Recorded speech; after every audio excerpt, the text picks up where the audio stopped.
नमस्कार, आप देख रहे हैं न्यूज 18 का डिजिटल प्लेटफॉर्म और मैं हूं आपके साथ आंचल भट्ट। पहलगाम आतंकी हमले के जवाब में भारत द्वारा चलाए गए ऑपरेशन सिंदूर के दौरान पाकिस्तान लगातार परमाणु युद्ध की गीदड़ बबकियां दे रहा था, लेकिन अब लगता है कि उसे हकीकत का एहसास हो गया है। तभी तो पाकिस्तान के प्रधानमंत्री शहबाज शरीफ खुद कह रहे हैं कि उनका परमाणु कार्यक्रम हमले के लिए नहीं बल्कि शांति और आत्मरक्षा के लिए है।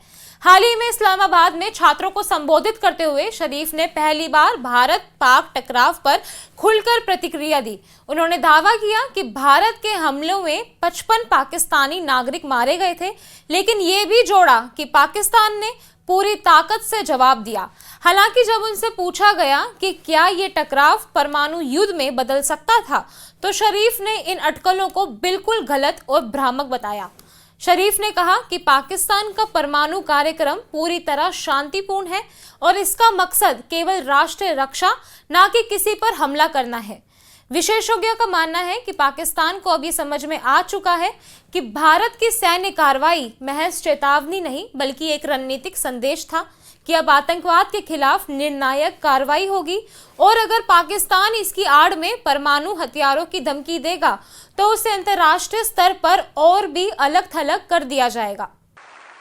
मैं इतना ही कहना चाहूंगा कि जब लंका में हनुमान जी पहुंचे थे, जब तोड़ फोड़ उन्होंने बहुत कर दिया, तो सीता जी ने पूछा था कि तुमने लंका में आकर इस प्रकार की तोड़ फोड़ क्यों की।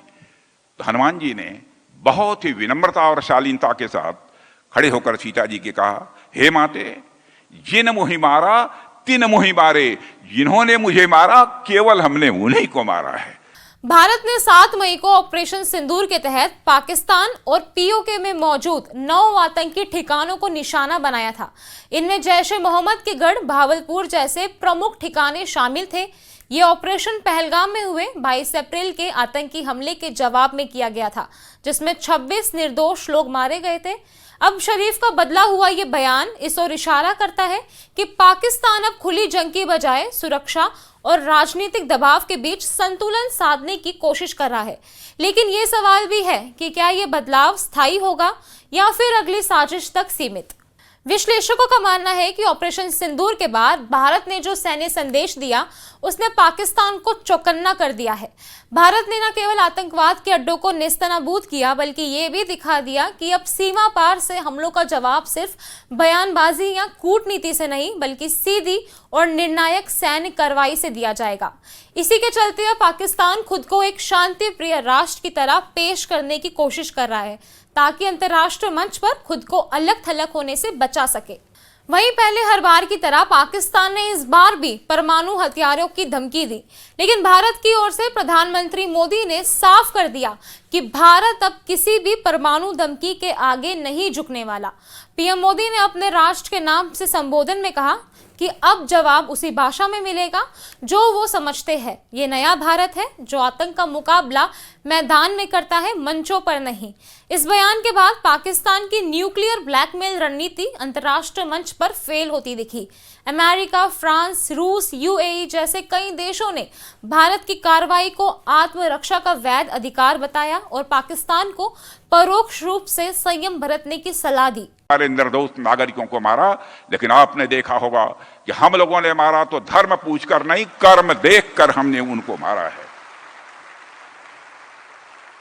मैं इतना ही कहना चाहूंगा कि जब लंका में हनुमान जी पहुंचे थे, जब तोड़ फोड़ उन्होंने बहुत कर दिया, तो सीता जी ने पूछा था कि तुमने लंका में आकर इस प्रकार की तोड़ फोड़ क्यों की। तो हनुमान जी ने बहुत ही विनम्रता और शालीनता के साथ खड़े होकर सीता जी के कहा, हे माते, जिन मुहि मारा तिन मुहि मारे, जिन्होंने मुझे मारा केवल हमने उन्हीं को मारा है।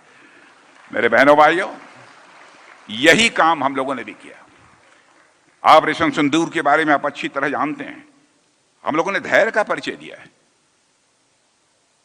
हमने अपने सैन्य धर्म से भी पूरी दुनिया को परिचय कराया है और पाकिस्तान में जो मौजूद आतंकवादी ढांचे थे केवल उन्हीं को हमने टारगेट किया है। किसी सिविलियन इस्टेब्लिशमेंट पर अथवा मिलिट्री इस्टेब्लिशमेंट पर हम लोगों ने कोई भी आक्रमण नहीं किया है। मर्यादाओं का हम लोगों ने पूरी तरह से पालन किया है। और मैं यह भी बताना चाहता हूं, यदि भविष्य में इस प्रकार की हरकत होती है तो इसी ताकत के साथ हम आतंकवाद का मुंह तोड़ जवाब देंगे, चाहे जिस भी रूप में हमको जवाब। सबसे बड़ा काम किया है मोदी जी ने, भारत को सुरक्षित बनाने का काम किया है।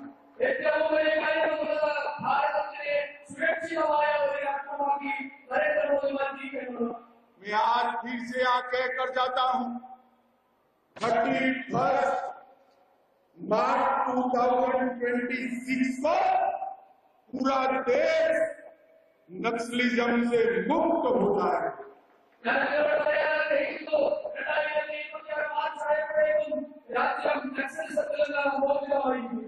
और इस टेररिज्म को मोदी जी और भाजपा के अलावे कोई जवाब दे नहीं सकता।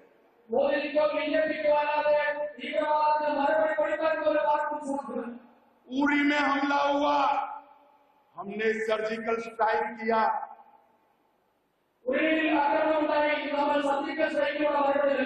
पुलवामा में हमला हुआ, हमने एयर स्ट्राइक किया।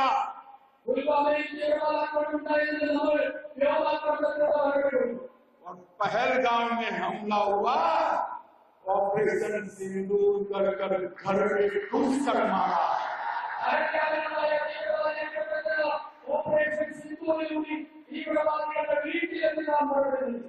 नरेंद्र मोदी जी ने पूरे देश का सम्मान दुनिया में बढ़ाने का काम किया।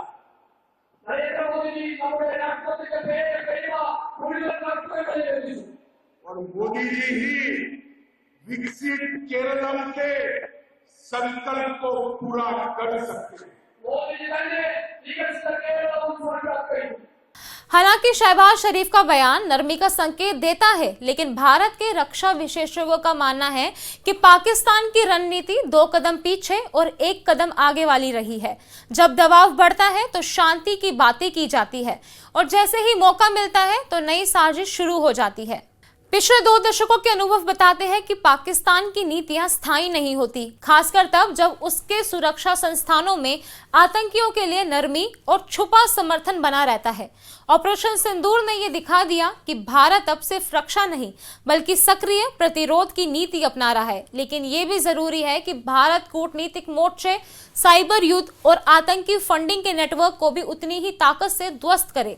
साथ ही आंतरिक सुरक्षा एजेंसियों को सतर्क रहना होगा, क्योंकि पाकिस्तान अब सीधे युद्ध की बजाय प्रॉक्सी आतंकवाद के रास्ते पर जा सकता है। पाकिस्तान के सुरों में बदलाव को भारत की कूटनीतिक और सैन्य जीत माना जा सकता है, लेकिन ये जश्न मनाने का नहीं बल्कि सतर्क रहने और आगे की रणनीति मजबूत करने का वक्त है। पहलगाम जैसे हमले ये दिखाते हैं कि आतंकवाद का चेहरा भले ही बदले, लेकिन उसकी मानसिकता वही रहती है और भारत को अब हर मोर्चे पर तैयार रहना होगा, चाहे वो LOC हो, राजनयिक मंच हो या फिर वैश्विक जनमत।